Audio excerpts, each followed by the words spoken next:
¿Y si te dijera que uno de los pensadores más radicales de la historia desveló una verdad brutal sobre algunas mujeres que la sociedad y la mayoría de los hombres han ignorado deliberadamente? Prepárate, porque lo que estás a punto de escuchar te obligará a cuestionar todo lo que creías saber sobre las dinámicas de género. Hablamos de Friedrich Nietzsche, un filósofo que no temía mirar directamente a los abismos de la naturaleza humana, y su visión sobre la mujer es, para muchos, incómoda, subversiva, y para ser honestos, brutalmente certera en ciertos contextos. Pero, ¿por qué su rayo de verdad fue tan sistemáticamente ignorado? Nietzsche no era un hombre de sutilezas. Sus ideas eran golpes directos al estómago de la moral victoriana y a las idealizaciones románticas de su época. Y cuando dirigió su mirada penetrante hacia la mujer, lo hizo sin el sentimentalismo que a menudo nubla la visión de otros pensadores. Él no buscaba elogiar ni denigrar, buscaba entender la voluntad de poder operando en todas sus formas, y eso incluía la esfera femenina. La verdad es que sus observaciones no encajaban con la narrativa dominante, ni entonces ni ahora. En su tiempo, la mujer era idealizada como el epítome de la pureza, la devoción, la compasión y la pasividad. La sociedad necesitaba esa imagen para mantener su estructura moral. Decir que la mujer, como cualquier ser humano, poseía una intrínseca voluntad de dominio, de autoafirmación y de astucia, era dinamitar los cimientos de esa construcción. Era una verdad que chocaba frontalmente con el romanticismo desmedido y la visión de la mujer como un ser superior en su bondad.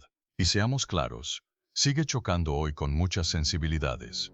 Nietzsche veía a la mujer como una fuerza de la naturaleza, primordial, a veces caótica, y con una profunda sabiduría instintiva. Pero esta sabiduría no era la de la lógica o la razón, era una sabiduría de la vida, de la seducción, de la persistencia y de la reproducción. Y esta sabiduría, en su forma más cruda, podía ser utilizada para sus propios fines, a menudo sin conciencia de la moralidad convencional. Él no la juzgaba desde una perspectiva moral tradicional, sino que la observaba como una manifestación de la vida misma, con sus impulsos y sus estrategias. Una de las razones por las que su perspectiva fue ignorada es precisamente su amoralidad en este análisis.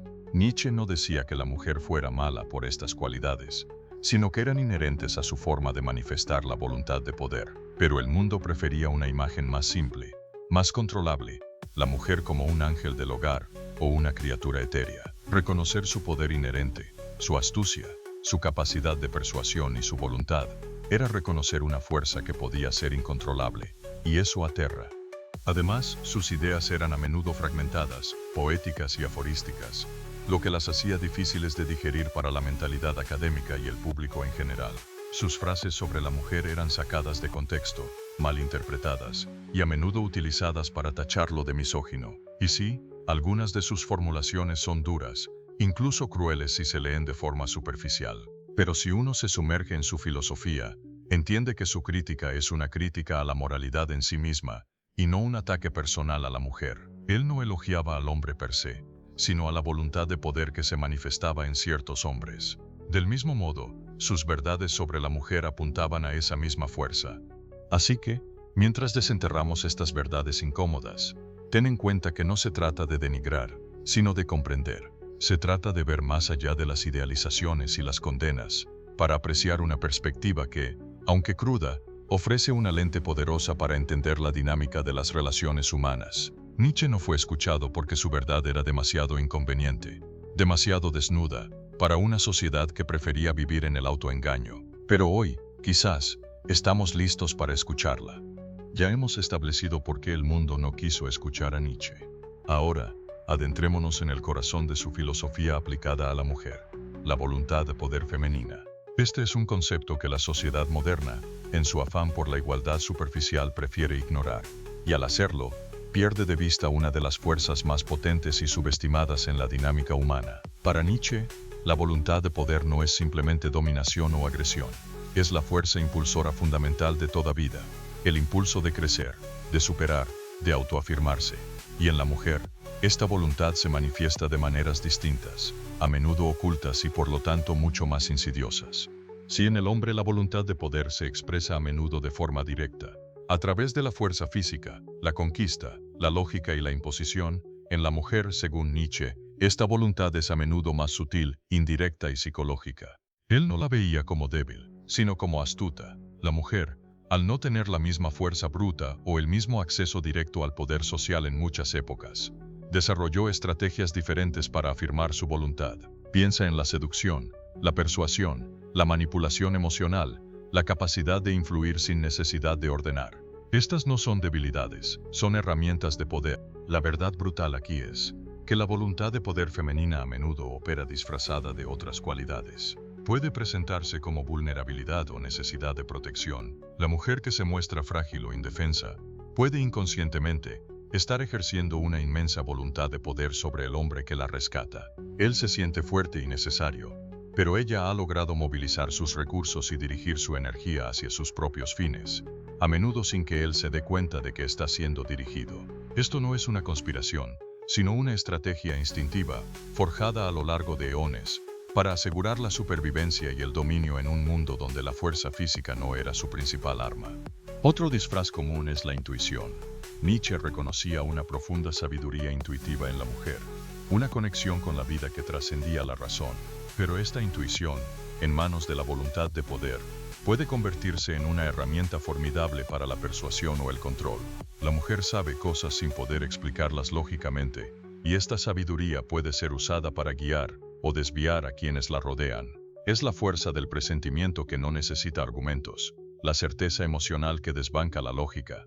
La mujer que parece más pasiva o sumisa no carece de voluntad de poder, simplemente la canaliza de otra manera. Puede ser a través del control social, ejerciendo influencia en su círculo, a través del chismorreo, la creación de alianzas o la capacidad de ostracismo. El poder no siempre se manifiesta con un puño sobre la mesa, a veces se ejerce con una mirada, un susurro, una lágrima. La voluntad de poder femenina también puede manifestarse en la esfera de la reproducción y la continuación de la especie.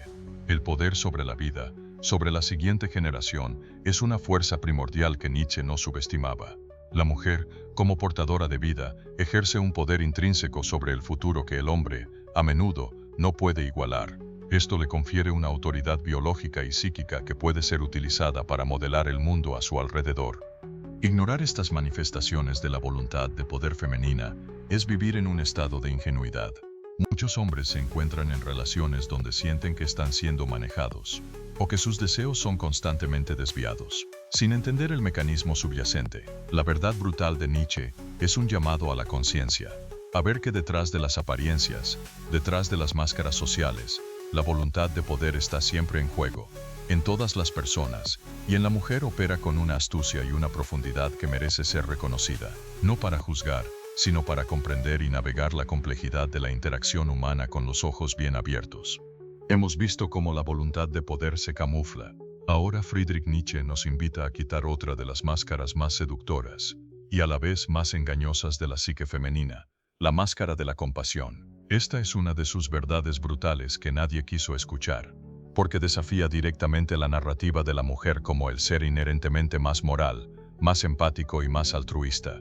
Para Nietzsche, lo que a menudo se presenta como compasión o debilidad, puede ser en realidad una forma muy astuta y poderosa de ejercer control y dominio.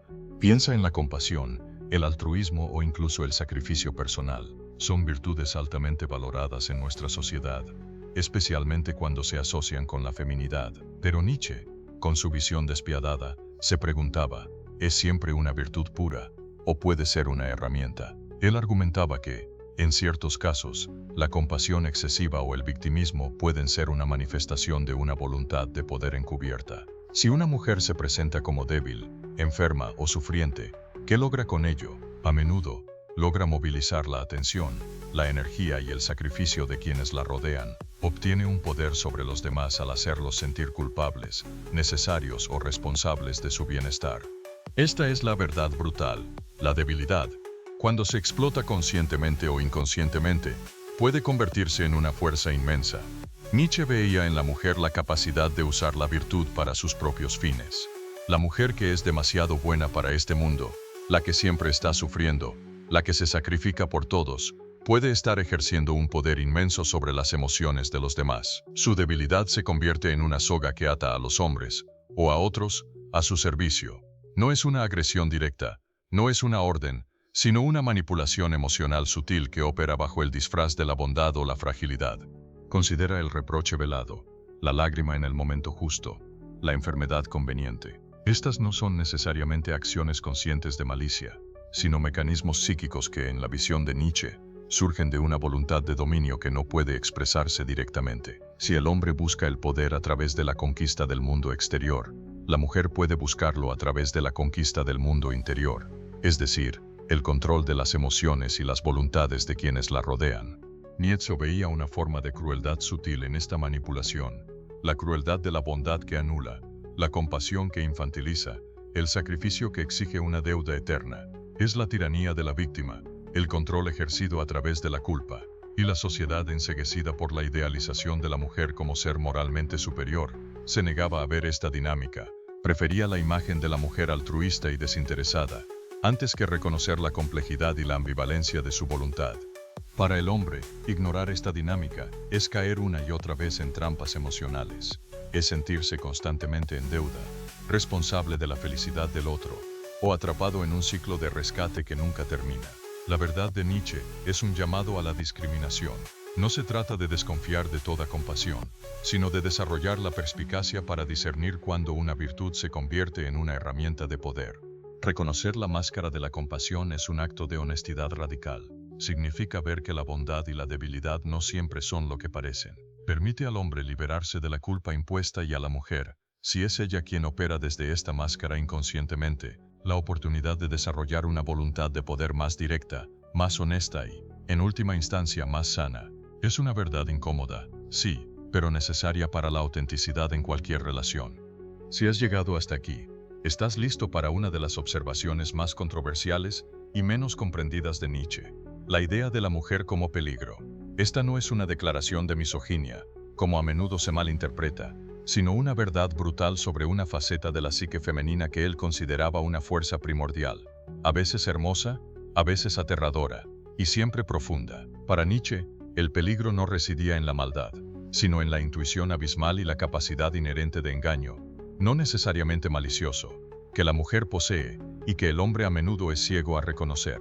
Nietzsche veía en la mujer una conexión más profunda con la vida misma, con la naturaleza, con los instintos primarios. Esta conexión le otorgaba una intuición que superaba con creces la lógica racional del hombre. La mujer podía saber cosas sin saber cómo las sabía, percibir verdades subyacentes sin necesidad de análisis. Esta intuición, esta sabiduría no racional, era una fuerza inmensa, capaz de ver a través de las máscaras, de detectar la falsedad y de percibir las verdaderas intenciones.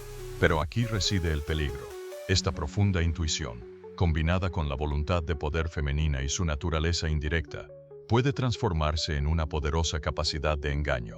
No hablamos necesariamente de mentiras intencionales, sino de la habilidad para moldear la percepción, para guiar la realidad a través de la apariencia, la sugestión y la manipulación sutil. Nietzsche creía que la mujer es, en esencia, una artista de la ilusión, una maestra de la seducción y del misterio, no para ser malvada, sino como una estrategia vital para afirmarse en el mundo.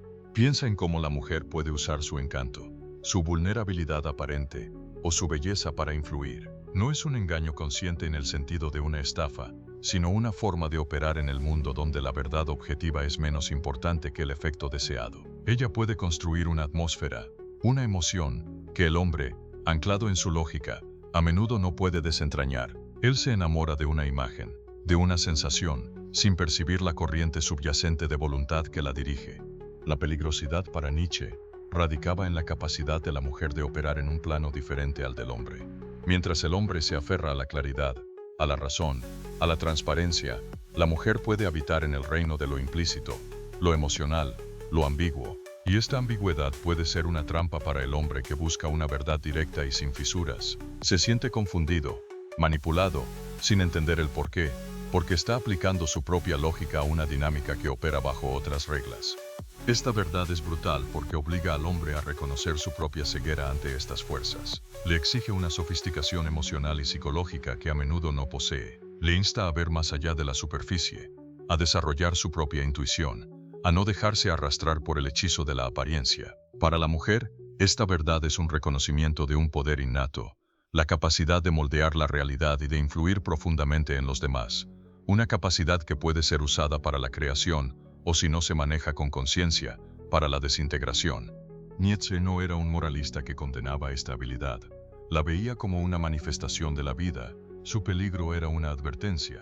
Sé consciente de estas fuerzas tanto en el otro como en ti mismo. Ignorar que la intuición puede ser una espada de doble filo, o que el engaño sutil es una forma de poder, es invitar al desequilibrio y a la desilusión en las relaciones. Solo al reconocer esta compleja y a veces aterradora faceta de la psique femenina, se puede aspirar a una relación basada en una honestidad más profunda, donde ambas partes sean conscientes de las fuerzas que los impulsan.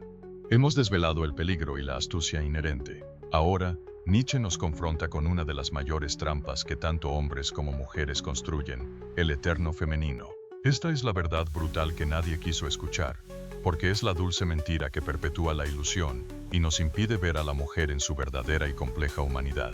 Nietzsche, en su crítica a las moralidades y las idealizaciones, veía en esta construcción un obstáculo para la autenticidad y el verdadero florecimiento. El eterno femenino es la idea romántica y a menudo platónica de la mujer como el ideal de lo puro, lo etéreo, lo devoto, lo inspirador, lo incondicionalmente amoroso. Es la musa inmaculada, la madre abnegada, la figura angelical que redime al hombre y lo eleva. Esta concepción, popularizada en la literatura y el arte, especialmente en la época de Nietzsche, elevaba a la mujer a un pedestal tan alto que la deshumanizaba. La brutalidad aquí es doble. Para el hombre, esta idealización es una trampa mortal. Cuando se enamora del eterno femenino, no se enamora de una persona, sino de una proyección de sus propios deseos y fantasías. Busca en la mujer una perfección, una ausencia de sombra, una fuente inagotable de luz y bondad, que ninguna persona real puede ofrecer. El resultado es la inevitable desilusión. Cuando la mujer real, con sus defectos, su ira, su astucia y su propia voluntad de poder, inevitablemente asoma, el hombre se siente traicionado, no por ella, sino por su propia fantasía. Es un ciclo de idealización y decepción que impide cualquier conexión genuina. Para la mujer, la trampa es igual de devastadora. La presión de encarnar el eterno femenino la obliga a reprimir su propia naturaleza completa. Debe ocultar su fuerza, su ambición, su sexualidad más cruda, su intelecto afilado y cualquier rasgo que no encaje en esa imagen idealizada. Se le niega el derecho a ser compleja, a ser mala o imperfecta en el sentido humano. Esta represión lleva a la frustración, a la amargura y a menudo a la manifestación de esas cualidades reprimidas de formas indirectas y destructivas, como ya vimos con la sombra o la destructora silenciosa. La mujer no puede ser ella misma, y al final, el resentimiento se acumula. Nietzsche, con su aforismo Dios ha muerto, no solo se refería a la divinidad, sino a la muerte de los ideales fijos y las verdades absolutas que nos impiden ver la vida tal cual es. El eterno femenino es uno de esos dioses que deben morir para que la mujer y las relaciones puedan vivir de forma auténtica. Él no quería abolir la belleza o el encanto de la mujer, sino liberar a ambos sexos de una ilusión que los encadena. Esta verdad es incómoda, porque nos obliga a desmantelar nuestras propias fantasías. Nos exige ver a la mujer como un ser humano completo, fuerte y débil, brillante y oscura, nutritiva y devoradora. Es reconocer que no hay una esencia femenina perfecta que deba ser alcanzada, sino una individualidad única que debe ser descubierta y afirmada. Al romper con la tiranía del eterno femenino, se abre la puerta a una nueva forma de relación, una donde el hombre puede amar a la mujer real, y donde la mujer puede ser quien verdaderamente es, sin máscaras. Es un camino hacia la autenticidad que, aunque despojado de la dulzura de la ilusión, está lleno de la rica complejidad de la vida verdadera. ¿Estás encontrando valor en estas perspectivas que desafían lo convencional? Si es así, no olvides suscribirte y activar la campanita para no perderte las próximas verdades que te harán ver el mundo de una forma totalmente nueva. Más allá del bien y del mal, la moralidad oculta. Ya hemos derribado la trampa del eterno femenino. Ahora, nos zambullimos en una de las provocaciones más profundas de Nietzsche, aplicada a la mujer, la idea de una amoralidad oculta. Esta es una verdad brutal que a menudo se confunde con inmoralidad o malicia, pero para Nietzsche, era una forma de operar más allá de las restricciones de la moral convencional, una manifestación cruda y poderosa de la vida misma. La sociedad se negó a escuchar esto porque prefería una moralidad binaria y predecible. Cuando Nietzsche hablaba de más allá del bien y del mal, se refería a la capacidad de trascender las categorías morales impuestas por la sociedad y la religión, y de actuar desde un lugar de instinto y voluntad de poder. Para él la mujer, por su conexión más profunda con la vida y la naturaleza, estaba a menudo más cerca de este estado amoral que el hombre, quien tiende a ser más esclavo de las construcciones lógicas y morales. La brutalidad aquí es que, mientras se espera que la mujer sea la guardiana de la moralidad, la encarnación de la virtud, Nietzsche sugería que, en sus profundidades, ella puede operar con una lógica diferente, una que prioriza la vida, la supervivencia, la reproducción y la autoafirmación por encima de las normas sociales. No es una cuestión de maldad, sino de una orientación fundamental que a menudo elude la comprensión del hombre y la condena de la sociedad. ¿Cómo se manifiesta esta amoralidad en la vida real? Puede ser la mujer que toma decisiones basadas puramente en su beneficio personal o el de su descendencia, sin considerar las implicaciones morales para otros. Podría ser la astucia en la seducción que no se rige por las reglas de la honestidad cartesiana, sino por la eficacia de la conquista, o la capacidad de adaptarse y cambiar sus principios según lo requiera la situación para asegurar su supervivencia o la de los suyos. Nietzsche veía en esto no una falla, sino una fuerza primordial. Él no aplaudía la crueldad, pero sí la capacidad de la vida para autoafirmarse.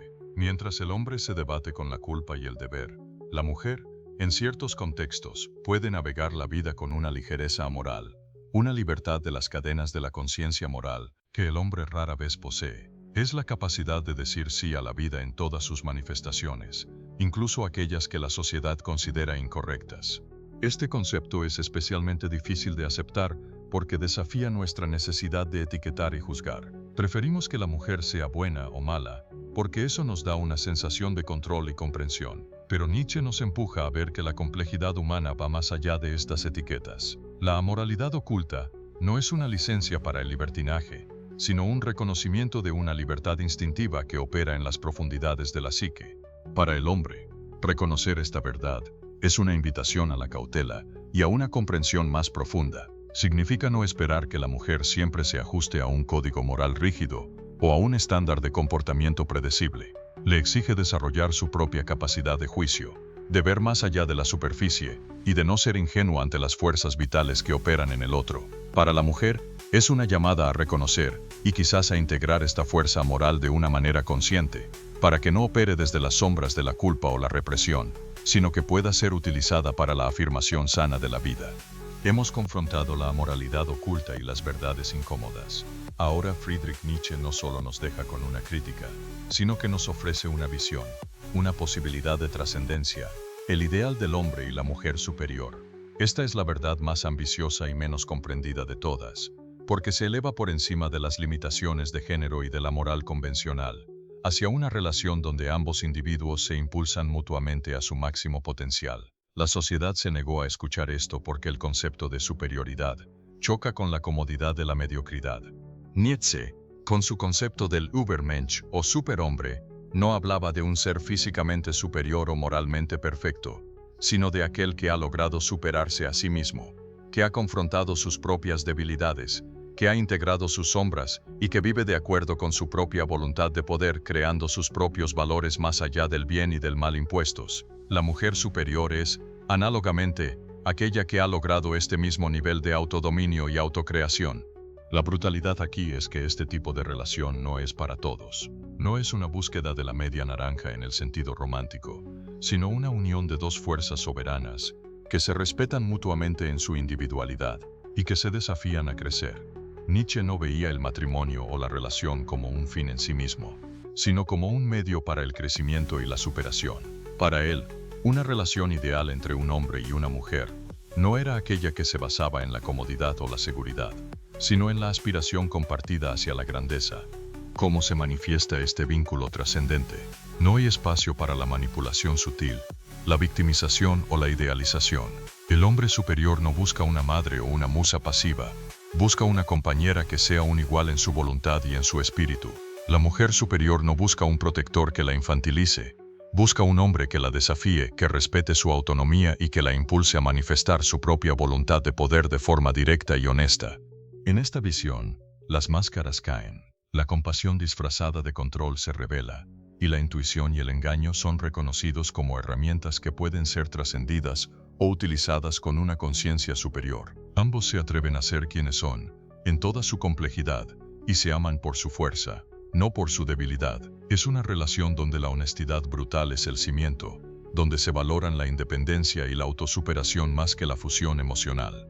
Nietzsche veía a la mujer superior como aquella que había integrado su logos, su capacidad de razonamiento y de acción directa, y que no se conformaba con ser meramente el complemento del hombre.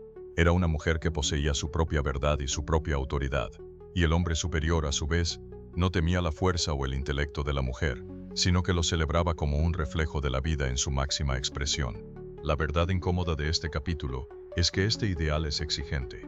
Requiere que ambos individuos hayan emprendido un profundo viaje de autoconocimiento y autosuperación.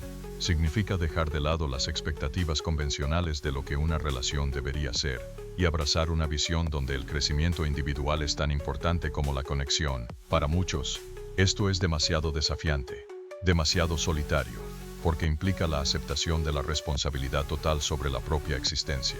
Pero para aquellos que se atreven, la recompensa es inmensa. Una relación que no te limita, sino que te eleva. Un amor que no te debilita, sino que te fortalece.